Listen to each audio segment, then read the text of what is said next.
इसको हम बोलते हैं इलेक्ट्रो प्लस स्टैटिक्स। इलेक्ट्रो मतलब चार्ज और स्टैटिक मीन्स रेस्ट। तो इस चैप्टर में हम क्या पढ़ेंगे कि चार्ज अगर रेस्ट में हो तो उसका क्या इफेक्ट होगा, इसके बारे में स्टडी करें। क्या पढ़ेंगे? The effect of charge is in rest. अगर चार्ज रेस्ट में हो तो उसका क्या इफेक्ट पड़ेगा, इसके बारे में द इफेक्ट है।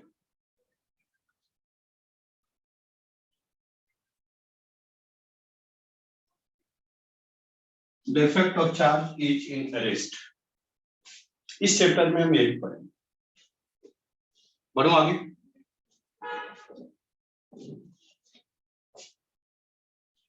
रब करूं? Yes sir.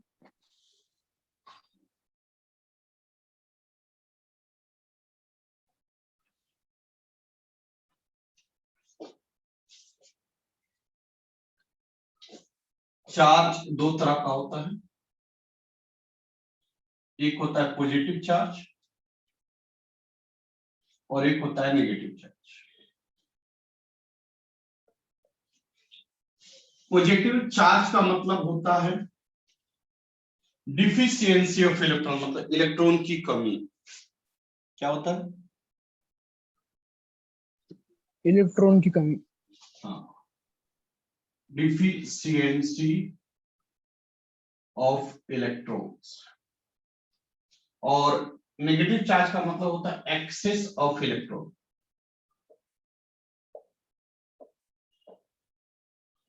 Access of electron ज्यादा होगा।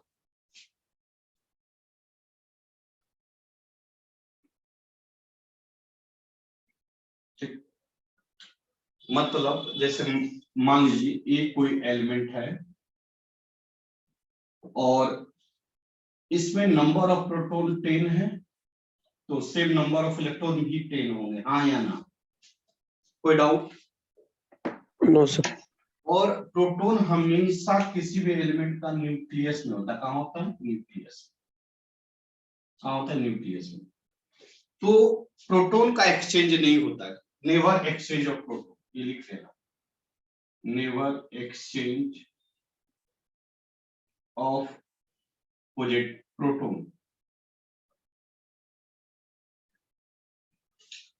देन एक्सचेंज किसका होगा? प्रोटॉन का एक्सचेंज नहीं होगा तो एक्सचेंज कितना होगा? आउटर सेल इलेक्ट्रॉन्स का। किसका एक्सचेंज होता है? आउटर, जिसको कि वैलेंस इलेक्ट्रॉन कहते हैं। वैलेंस इलेक्ट्रॉन का ही एक्सचेंज होता है।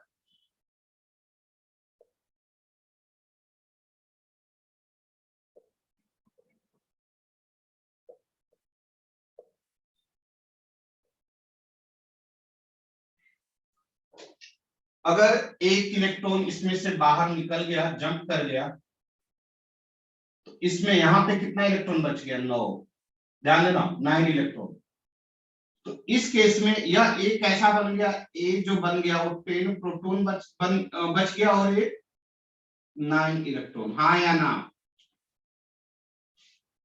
इसमें किसकी संख्या ज्यादा?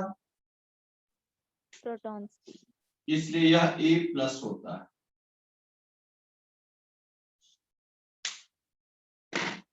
और यदि ए कोई एलिमेंट है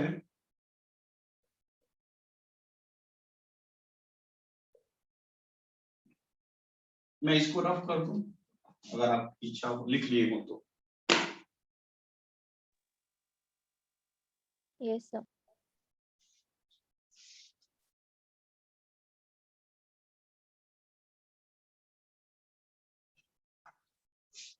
और यदि यहां पे एक इलेक्ट्रॉन ऐड हो जाए तो यह एलिमेंट हो जाएगा ए 10 प्रोटॉन और ए 11 इलेक्ट्रॉन। मतलब यहाँ पे 1 इलेक्ट्रॉन एक्सेस होगा, जिसको कि हम बोलते हैं ए माइनस।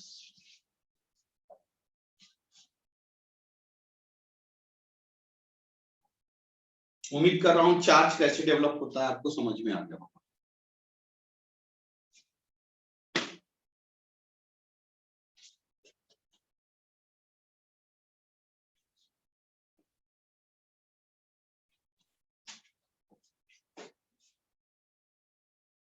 और आपको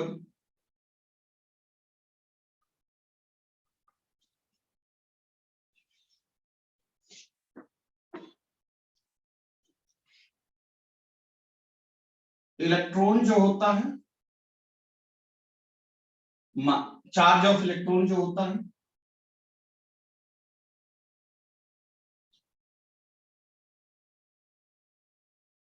कितना होता है बेटा?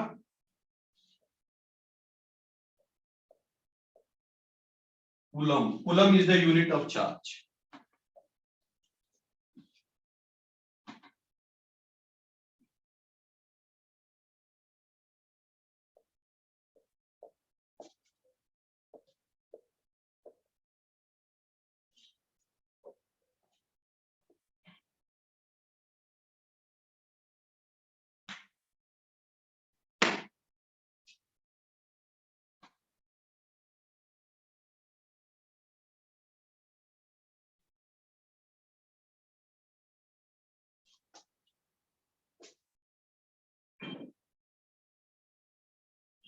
नेक्स्ट टॉपिक है लिखिए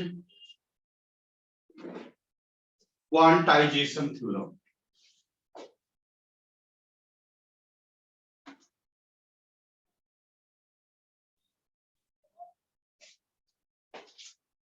क्वांटाइजेशन थ्योरम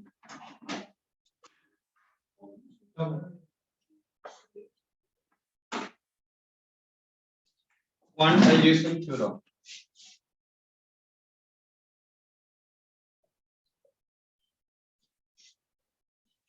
क्वांटाइजेशन थ्योरम क्या करता है कि किसी भी एलिमेंट से जो इलेक्ट्रॉन का एक्सचेंज होगा वो हमेशा इंटीग्रल मल्टीपल में होगा। मतलब किसी भी एलिमेंट से जो इलेक्ट्रॉन बाहर जाएगा या अंदर आएगा वो 1 2 3 4 5 के ही फॉर्म में होगा, कभी फ्रैक्शन फॉर्म में नहीं होगा। मतलब कभी 1/2, कभी 2.5, कभी 2.3, ऐसा कभी नहीं होगा। तो लिखिए quantization theorem. Exchange of electron from the atom, exchange of electron from the atom, exchange of electron from the atom is always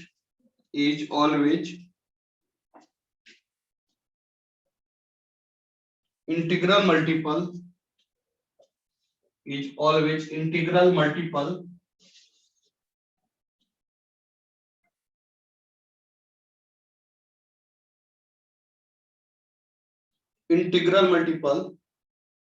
of charge,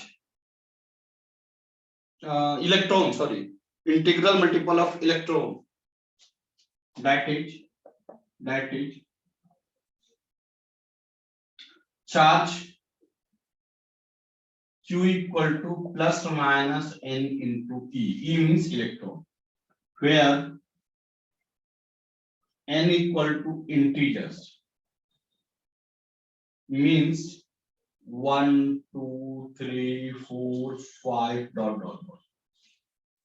हमेशा ध्यान देना है यह इंटीजर्स ही होगा।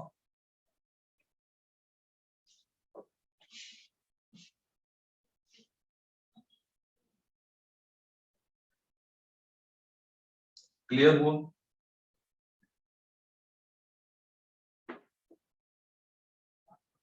मैं आगे बढ़ूं? Yes, sir. Yes, sir. Yes, sir. Yes, sir. चलो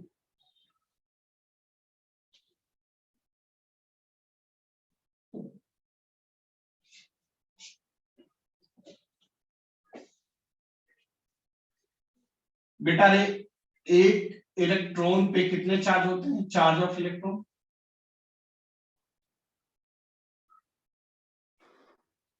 कितने बोले? अगर मैग्नीट्यूड की बात करें तो 1.6 × 10⁻⁹ हाँ या ना? हाँ,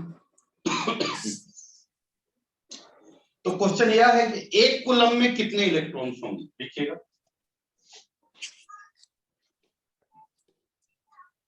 how many numbers of electrons in one coulomb of charge? आइए देखते हैं।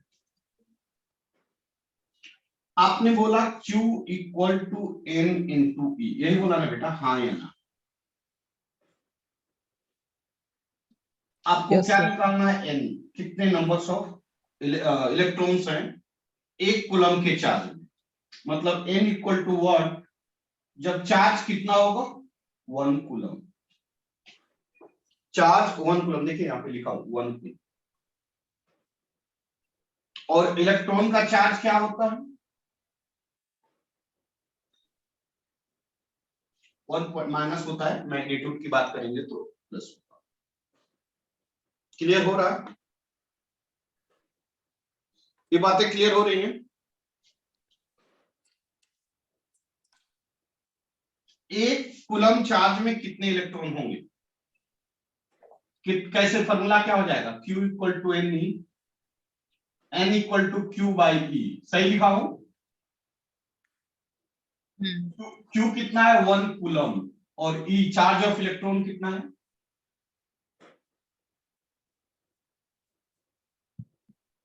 क्या आपको डिवीजन आता है?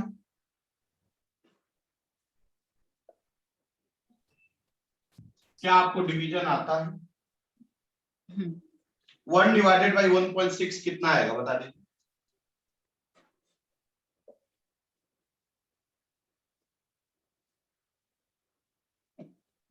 16 छक्के 96, 40, 0.6. 30, 8, 16 5 80, कितना आ रहा है? देखो तो गलत है,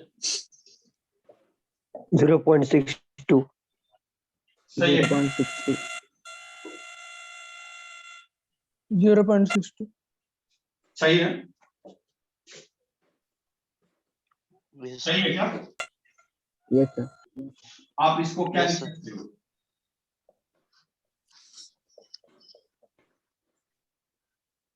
इलेक्ट्रॉन्स,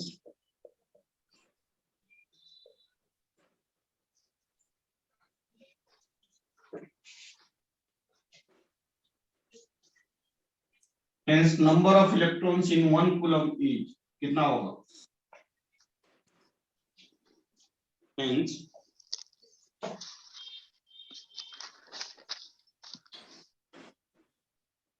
number of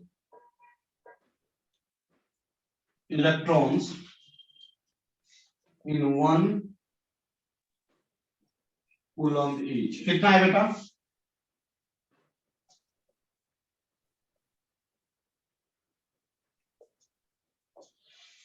यह क्वेश्चन पूछा जाता है एनटीएससी में, तो अक्सर पूछा है, एनटीएससी और एनडीए।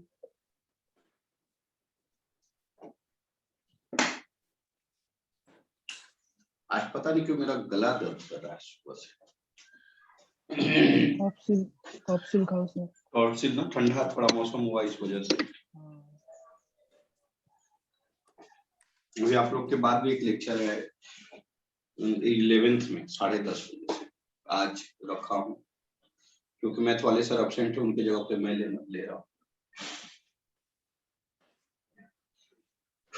हो गया बेटा, बढ़ो आगे, बढ़ो आगे। Yes. लिखे आगे, distribution of charge, distribution of charge.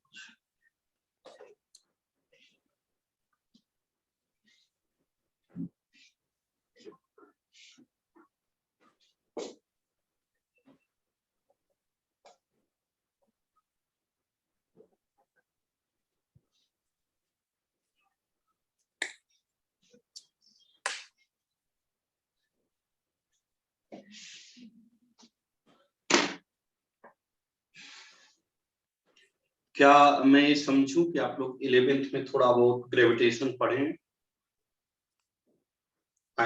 Yes. जब आप ग्रेविटेशन पढ़ रहे होंगे बेटा तो आपको बताया होगा डिस्ट्रीब्यूशन ऑफ मास। कोई भी एलिमेंट का शेप कितने टाइप्स के होते हैं? कोई भी एलिमेंट के शेप कितने टाइप्स के होते हैं? 3। जैसे एक बात मान लो कि यह हमारा एक बाल ले लो, बाल का जो लेंथ होगा, जो मास होगा, वह कैसे डिस्ट्रीब्यूट होगा? लेंथ में। क्यों लेंथ में? क्योंकि उसका एरिया नेग्लिजिबल होगा या नहीं होगा? उसका एक ही चीज डिफाइन, जैसे फॉर एग्जांपल्स में क्या ले लूं, वायर देखे, वायर पतला वाला वायर, एकदम पतला, देखे हो कि नहीं देखे? थ्रेड, इसमें का थ्रेड एक निकाल लो, थ्रेड। समझ में आ रहा है कि नहीं आ रहा? आ रहे सर। Yes, sir. जैसे मान लो यह थ्रेड, कॉपर वायर थ्रेड। या थ्रेड ले ली, तो इसका जो मास होगा वह कैसे डिस्ट्रीब्यूटेड होगा? लेंथ में। भाई आवाज आ रही है आप लोग की, थोड़ा सा साइलेंट करिए। लेंथ में। सेकेंड चीज, आवाज आ रही है आप लोग की। सेकेंड चीज, मान लीजिए कि कोई पीस ऑफ पेपर लीजिए, मान लीजिए पीस ऑफ पेपर है,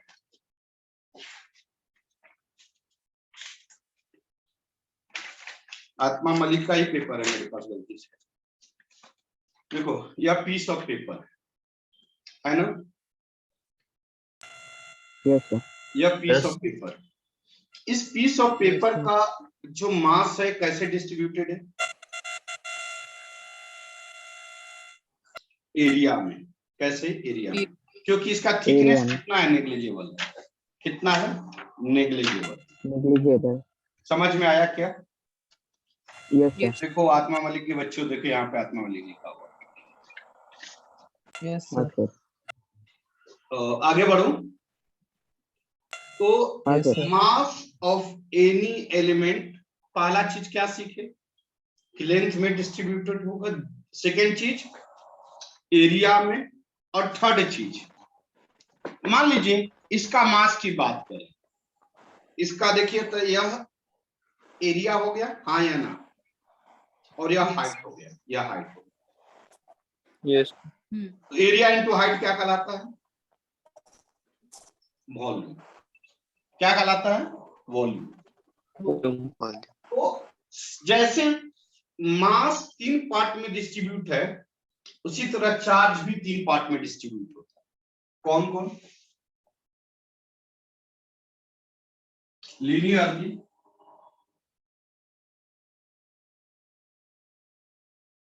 second aerial, Surf Excel aerial नहीं, ये बात ध्यान नहीं, कपड़ा साफ करने वाला सर्फ एक्सल एरियल मतलब एरिया में। Yes sir. या superficial,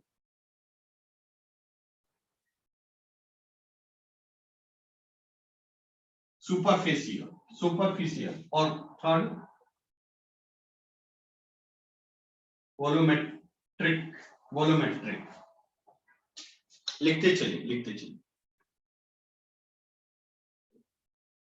linear distribution of charge, aerial या superficial distribution of charge, and volumetric distribution of charge.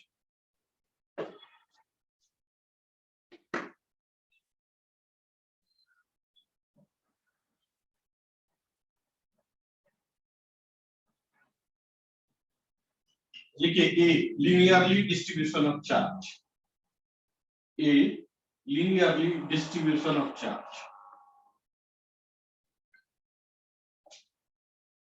ये लिखिए linearly distribution of charge.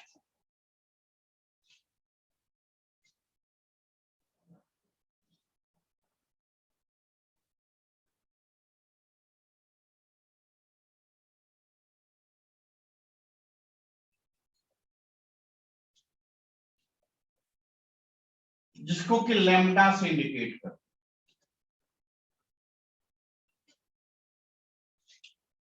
Lambda क्या होता है? It is defined as the ratio of charge per unit length. इट इज defined as charge per unit length, मतलब charge distributed in length, linear charges. मान लीजिए, ध्यान दीजिए, रुकिए रुकिए रुकिए रुकिए, मान लीजिए एक वायर है, ये क्या है, वायर है। अब इस वायर को अगर हम चार्ज देंगे तो वह चार्ज कैसे डिस्ट्रीब्यूट होगा, आप खुद बताइए, लीनियरली, हाँ या ना?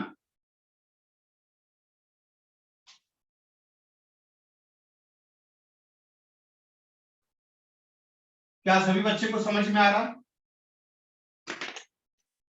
मैंने इस वायर पे टोटल Yes, sir. चार्ज माना कि Q दिया और इसका लेंथ L है, इसका लेंथ कितना है, L है। तो लीनियर चार्ज डिस्ट्रीब्यूशन क्या होगा?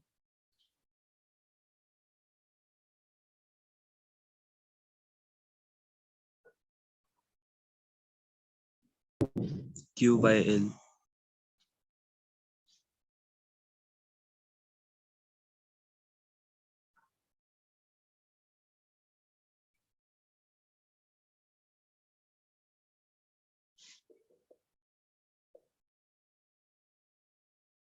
होगा बेटा?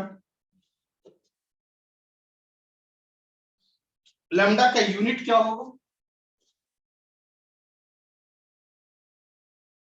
Meter. Meter. मतलब Q by M, coulomb per metre.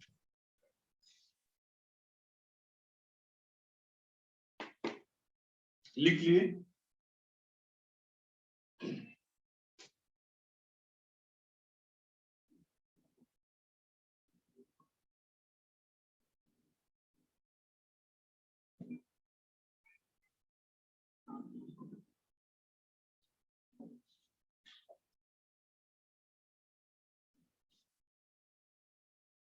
Means lambda equal to Q by L होगा।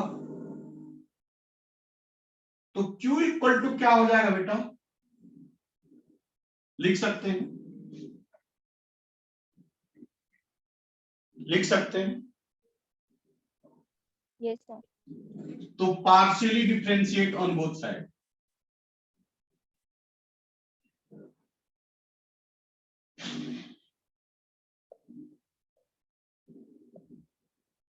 मीन्स यह Q है तो dQ हो जाएगा इक्वल टू लैम्डा डी।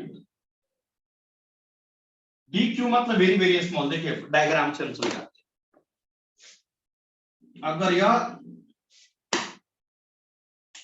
अगर यह लेंथ ऑफ वायर DL है, इस पे जो चार्ज होगा उसको dQ, मतलब छोटा सा लेंथ का पे चार्ज dQ। क्लियर हुआ? Yes, sir. सभी बच्चे क्लियर हैं भाई? Yes, sir. बढ़ाऊंगा आगे।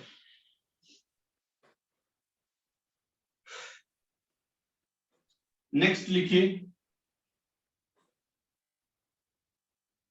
Aerial distribution of charge, aerial या superficial.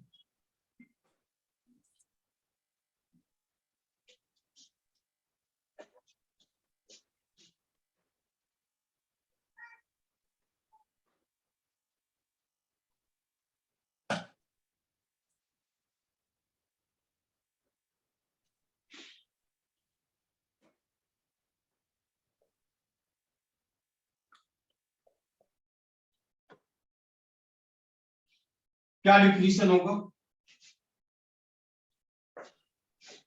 Charge per unit area. Charge. Good.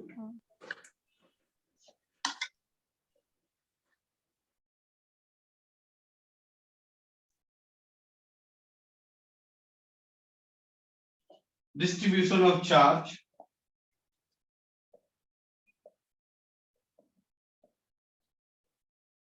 per unit area.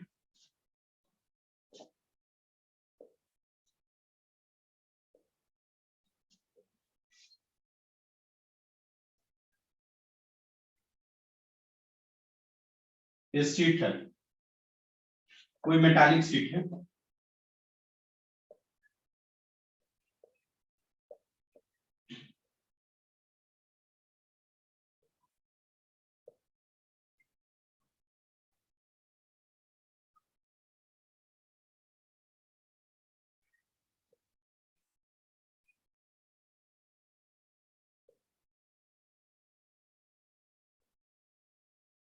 इस पे चार्ज हमने Q दिया और उसका एरिया A माना।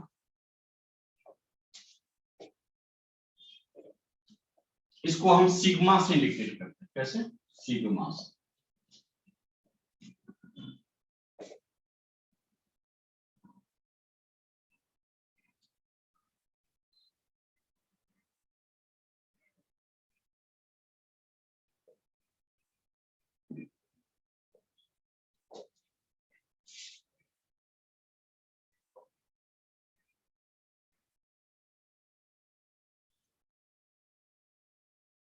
सिग्मा इक्वल टू क्या होगा? Charge upon Area. एरिया। यहाँ पर लिखता हूँ that is Q by. Unit क्या होगा? Coulomb per metre square.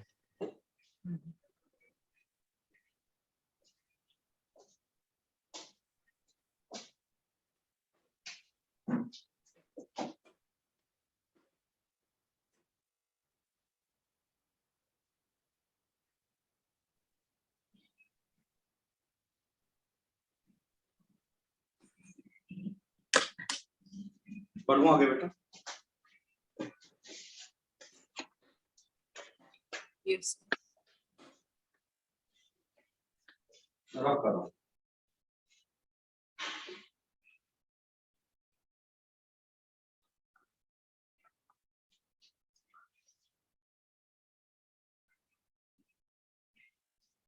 अगर मान लीजिए एक स्ट्रिप कट करूं इसमें से पतला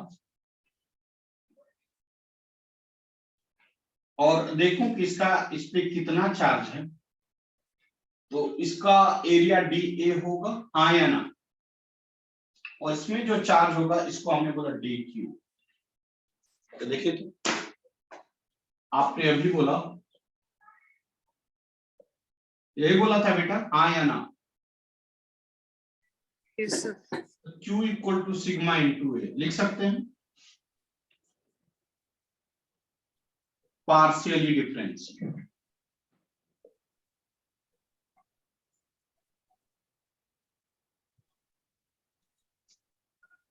DQ इक्वल टू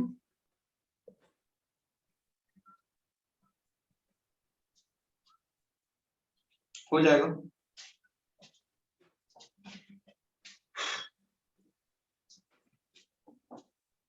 चैताली बेटा, Yes, sir. हो सके तो सुबह 7 बजे का लेक्चर नहीं अटेंड कर सकते आप, क्योंकि बहुत अच्छा चीज पढ़ा रहा हूँ और मतलब अच्छा ये हो रहा है। कौन सा टॉपिक? टॉपिक साउंड चालू है, साउंड में सुपर पोजिशन थ्योरम चालू हुआ है। आपको स्वानंद आपको भी बोल रहा हूँ, आप तो पढ़े हैं लेकिन फिर भी रिवीजन हो जाएगा अगर आप चाहें तो। लगे तो, नहीं लगे, लेकिन पढ़ा रहा हूँ ठीक ठाक। क्या आप सभी बच्चे को समझ में आ रहा है क्या साउंड? Yes sir. अच्छा, मैं आगे बढ़ूं? Yes, sir. अगर पॉसिबल हो तो की बात कर रहा हूँ, नहीं पॉसिबल है तो कोई बात Okay.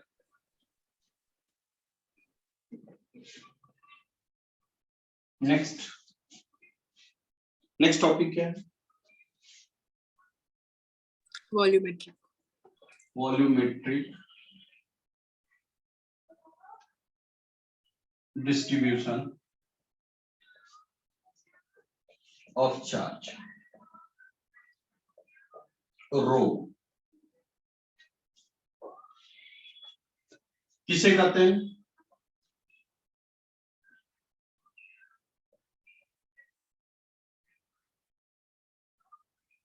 distribution of charge per unit क्या होता है बेटा? वॉल्यूम।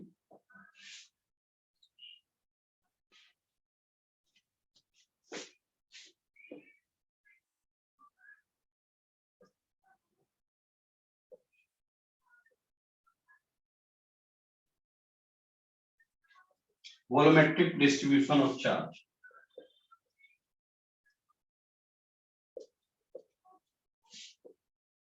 क्या हो जाएगा?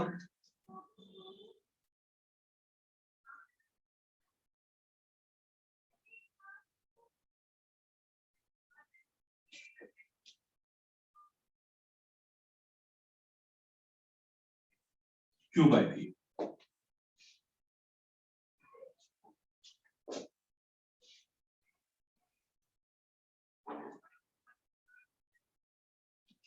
यूनिट क्या होगा?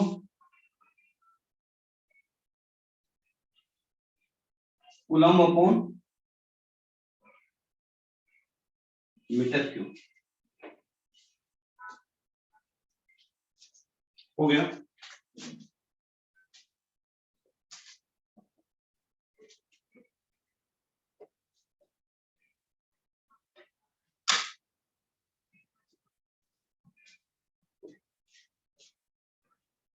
बढ़ो आगे।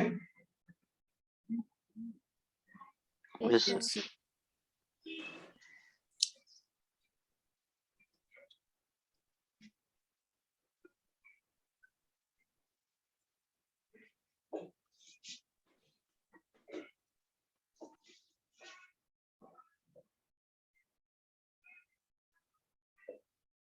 Q इक्वल टू क्या आएगा?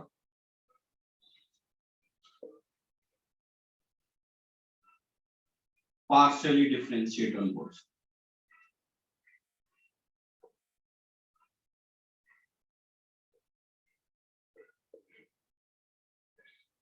क्या होगा?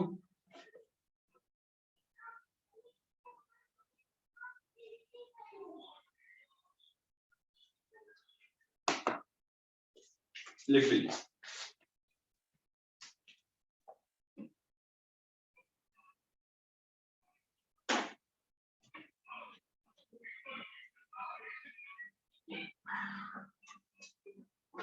हो गया बेटा? Yes, sir. Yes, sir. Diagram बनाए तो कैसे बनेगा?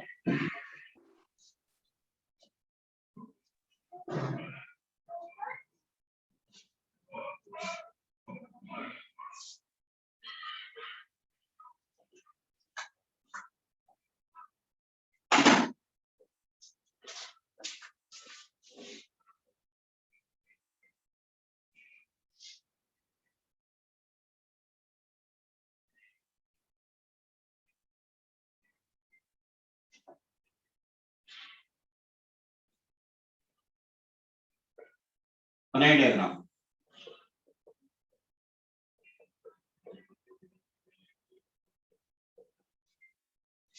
हो गया?